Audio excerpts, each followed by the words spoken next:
Hi guys, thank you Hello for there. being here. So you're playing here tonight, and this is your second time here in FIB Heineken Festival, Medicine. And do you remember anything from the first time you were here? We had a really great time. It was one of the best festivals we played that year. The audience was fantastic, and it was just a great place to hang out. We met loads of really cool people.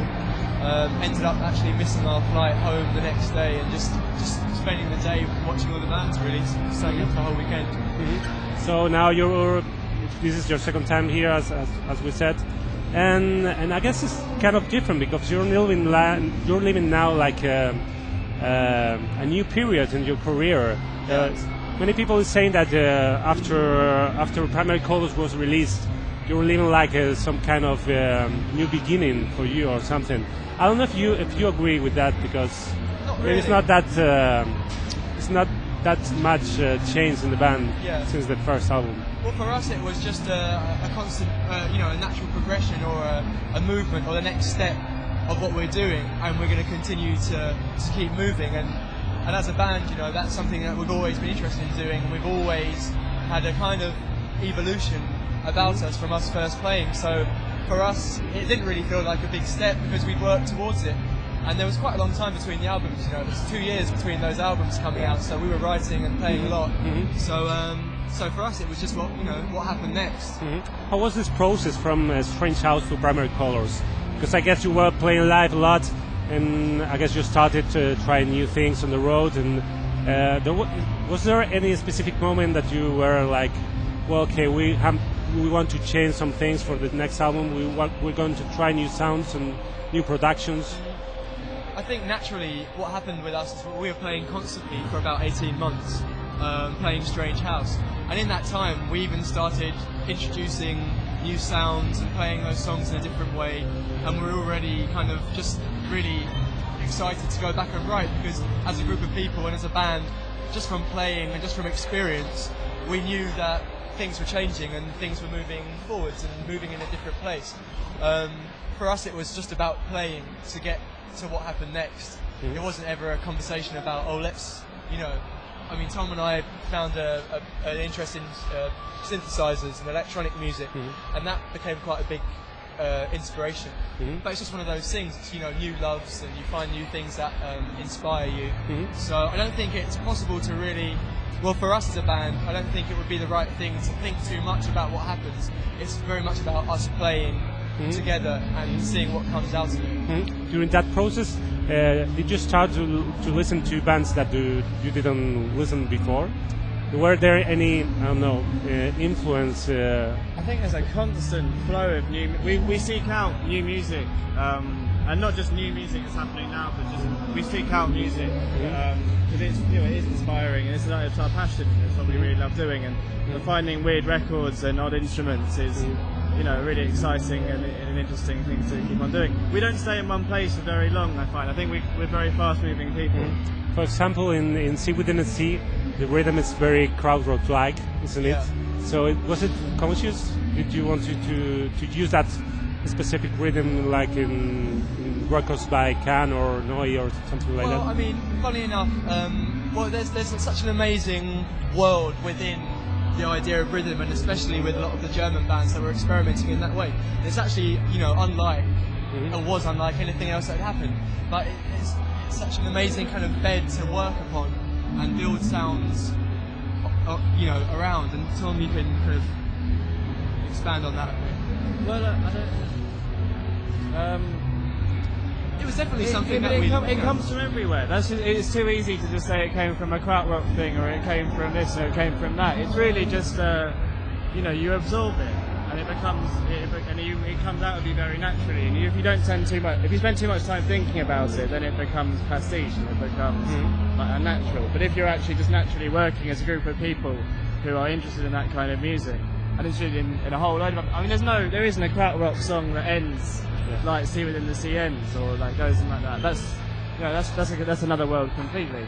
So I think to say it's one thing or the other for us isn't really very interesting. For us, it's about bringing in all of those things that we really love and putting them together. I think one thing, and we're certainly interested in that sound, but it's their ideas of rhythm and movement in sound and there's textures, and you know, and the electronics, and basically it was a new sound, and that's something that's really exciting.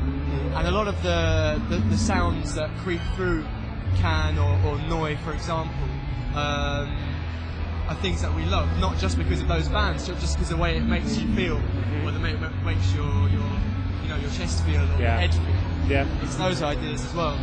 Did you have any specific idea about how did you wanted this album to sound? So did you have any image in your heads about how you wanted to capture your sound for this record? I think we've always been really interested in sonic communication, and with the first album, it was intense, fast, loud, distorted, fuzzy, and insane, and that affects the listener and makes you feel a certain way.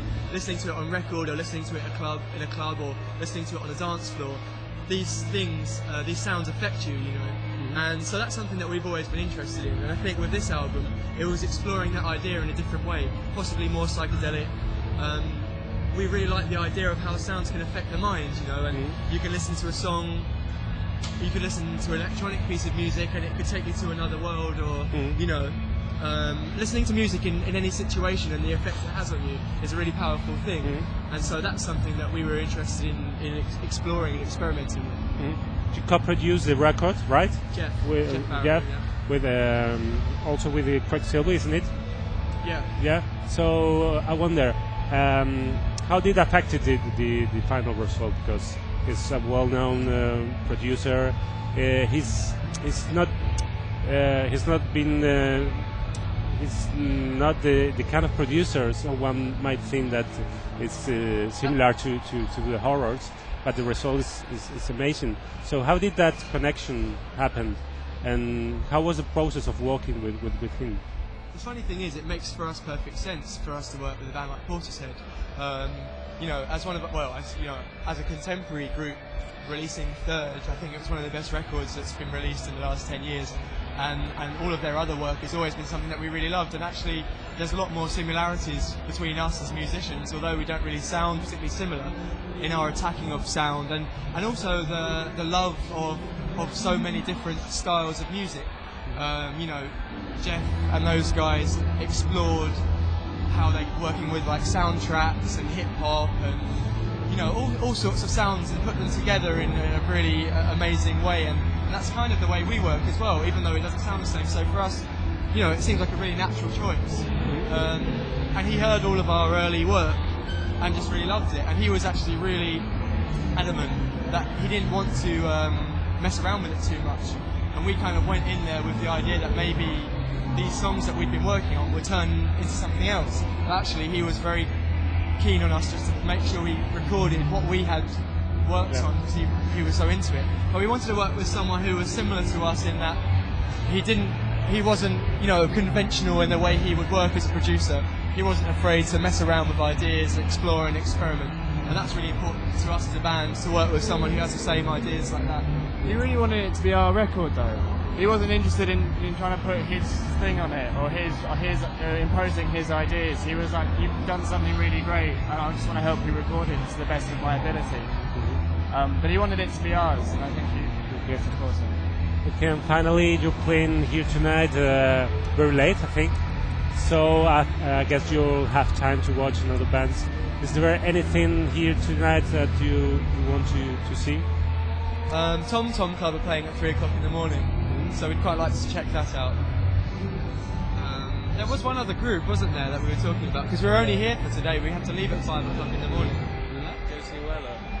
Paul Weller's playing at the moment. We've had some songs coming out.